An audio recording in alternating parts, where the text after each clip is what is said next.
बच्चों, मैं DAV class 6 कल जो चैप्टर पढ़ाई हूँ चैप्टर 1 का उसका क्वेश्चन से करवाऊंगी। चलिए क्वेश्चन से करते हैं। मेहनत करने वाले मनुष्यों के मिलकर कदम बढ़ाने से सागर और पर्वत क्या करते हैं। क्वेश्चन है कि अगर मेहनत करने वाले मनुष्यों से मिलकर कदम बढ़ाने से सागर और पर्वत क्या करते हैं। इसका आंसर है, उत्तर लिखिए। मेहनत करने वाले मनुष्यों के मिलकर कदम बढ़ाने से सागर भी रास्ता छोड़ देता है और पर्वत भी शीश झुकाता है। अर्थात मिलित रूप से काम करने से, मिलित रूप मतलब मिलकर मिलके काम करने से किसी भी बड़े काम को अंजाम दिया जा सकता है। मेहनती व्यक्तियों का रास्ता और मंजिल कौन सी होती है। दूसरा क्वेश्चन है कि मेहनती व्यक्तियों का रास्ता और मंजिल कौन सी होती है। मेहनती व्यक्तियों का रास्ता नेक नामी का रास्ता होता है। मतलब नेक रास्ते पर जो मेहनती होते हैं वो नेक रास्ते पर चलते हैं, भला काम करते हैं। और मंजिल सदैव सच की मंजिल होती है और उनकी मंजिल जो होती है हमेशा सच की मंजिल होती है।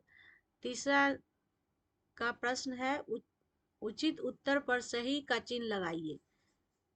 क इंसान के अपने लेख की रेखा क्या है। इंसान की जो अपने लेख की किस्मत की जो रेखा वो क्या है। इंसान की मेहनत है। मेहनत से ही इंसान आगे बढ़ता है। मेहनत नहीं करने से इंसान कुछ नहीं जिंदगी में कर पाएगा। इसलिए आदमी को कुछ भी करने के लिए, दो पैसे कमाने के लिए मेहनत करने पड़ती है। एक से एक कतरा मिले तो क्या बन जाता है, और एक से एक अगर कतरा मिले तो क्या बन जाता है, दरिया बन जाता है। कविता की पंक्तियां पूरी कीजिए। फौलादी है सीने अपने, फौलादी है बाहें, हम चाहे तो चट्टानों में पैदा कर दे राहें। इस कविता का जो लाइन है, फौलादी है सीने अपने, फौलादी है बाहें, हम चाहे तो चट्टानों में पैदा कर दे राहें। कल गैरों की खातिर की, आज अपनी खातिर करना, अपना दुख भी एक है साथी, अपना सुख भी एक, बातचीत के लिए।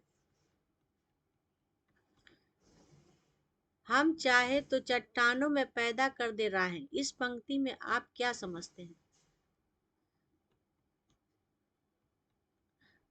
हम चाहे तो पैदा कर दे, इसका उत्तर है कि हम चाहे तो पैदा कर दे चट्टानों में राहें। इस पंक्ति से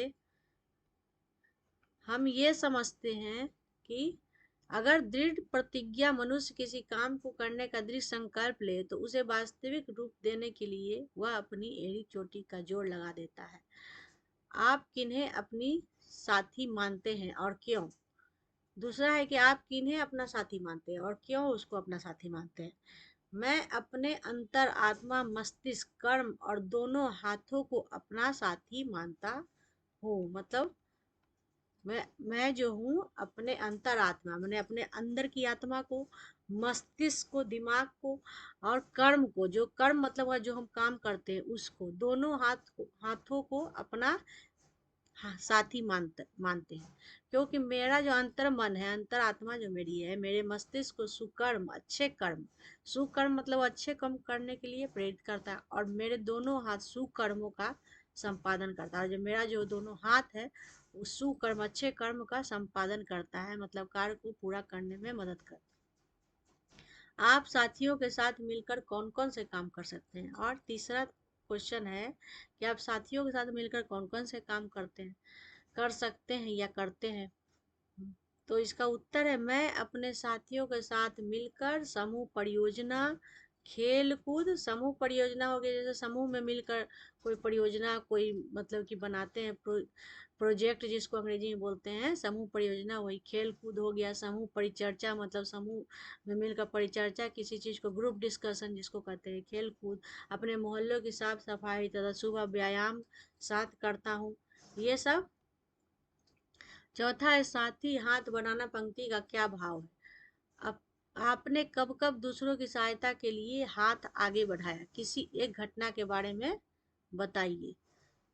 साथी हाथ बढ़ाना पंक्ति का आशय है कि हमें दूसरों की मदद के लिए सदैव तत्पर रहना चाहिए। मतलब हमें दूसरों की मदद करना चाहिए। ये नहीं कि मतलब दूसरे अगर गिर गया है मेरे सामने तो हम उसको देख कर छोड़ दें। अगर अगर कोई मेरे सामने गिर जाता है तो उसको हमको उठा देना चाहिए। वही कारण है कि हमें दूसरों की मदद करना चाहिए, किसी भी काम में मदद करना चाहिए।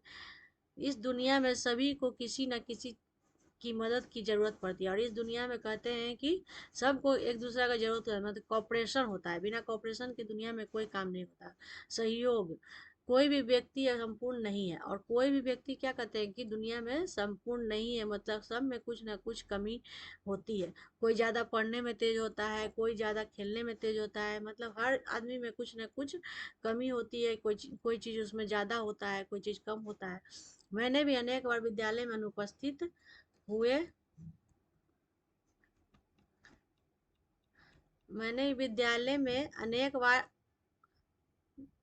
में अनुपस्थित हुए अपने मित्रों को पढ़ाए गए विविध विषयों के नोट्स देकर उनकी तरफ मदद का हाथ बढ़ाया। और मैंने क्या किया कि अपने विद्यालयों में नोट्स देकर उनकी मदद का हाथ बढ़ाया।